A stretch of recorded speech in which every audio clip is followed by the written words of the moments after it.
You're listening to Soap Dirt, the latest in television entertainment news. Hey, Young and the Restless fans, we have got fresh new spoilers for next week. We're going to talk about Matt Clark ordering a murder and Jack panicking at the launch party when something unexpected crops up that could ruin Jabot. It's Belinda from Soap Dirt, and we've got the latest Y&R spoilers for the week of December 15th, and please subscribe if you're not following us. All right, we've got spoilers for Phyllis Summers and her party foul, plus Jack Abbott freaking, and Matt Clark planning serious violence, among other big spoilers. Let's start with Phyllis, though. At the end of this week, Cane had met up with Lily to be her +1 at the Abbottcom launch party, and Phyllis found out that Cane was going to be Lily's date to the event. So, of course, Phyllis can't stay away. She was going to show up and make a scene anyway because that's what she does, but now she's doubling down. What's really twisted about all of this is Cane told Lily that he's completely done with Phyllis and he cut ties. And Cane told Phyllis the same thing. But after Lily left, he started bickering with Phyllis at Crimson Lights, and then Cane was furiously making out with Phyllis. So this is all going to get really messy and probably blow up in Cane's face. Plus, Phyllis finally confirmed to Cane, she said she stole his AI, which is what he said he wanted from her, the truth. But it's too late. So at this point, Phyllis and Cane have both vowed revenge on each other, but we could be getting some secret hate sex soon because the spark between them is still there, even though they say they don't like each other. And Lily's going to find out, and that might be why she leaves town upset, and that coincides with Christel Khalil's maternity leave, which we know is coming soon. She is big pregnant, but Lily is still around next week, and she's laughing it up, having a good time with Cane, even though Lily said this is not a date. So then Phyllis swans into the Abbottcom launch party next week with her son Daniel and his +1 Tessa.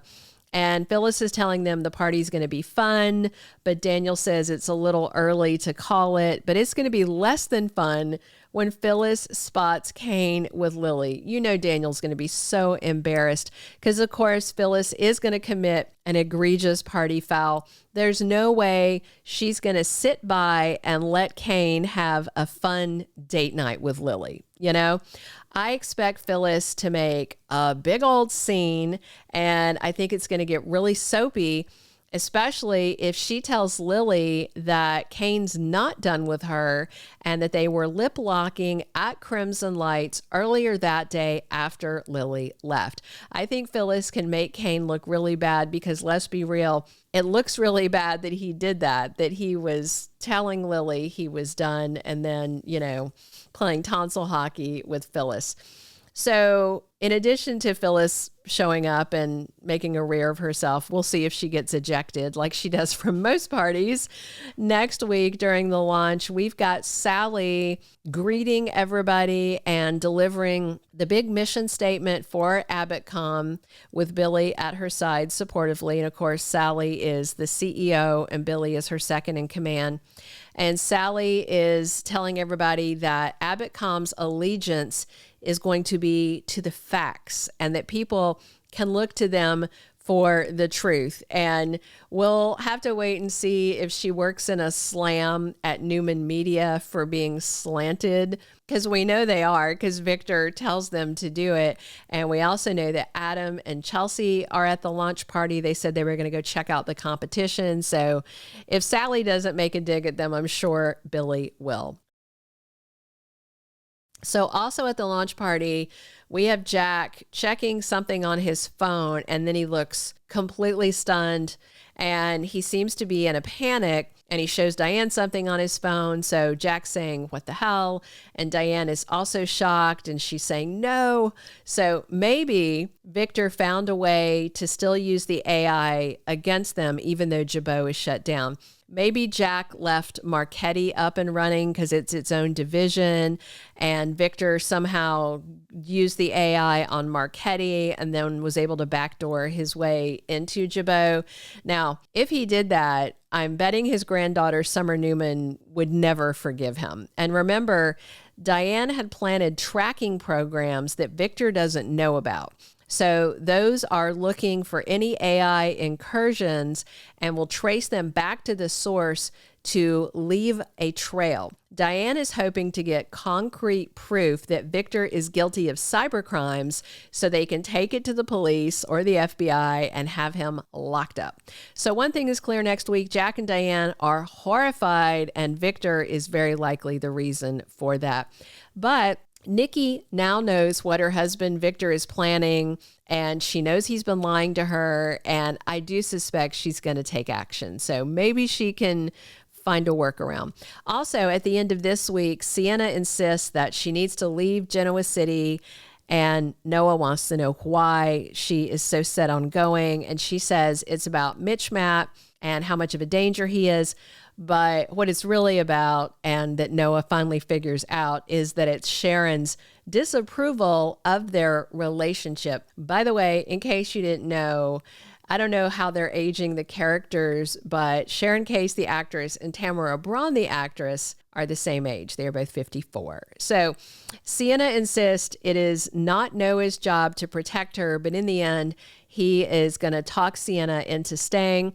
And Sienna and Noah also swap I love yous by the end of this week. And Noah, of course, is not happy that his mom Sharon tried to get Sienna to leave him. So in the end, Noah convinced her to stay, and Nick thinks that keeping Sienna around is bait to lure Matt to Genoa City so they can put an end to him. So he's okay with it.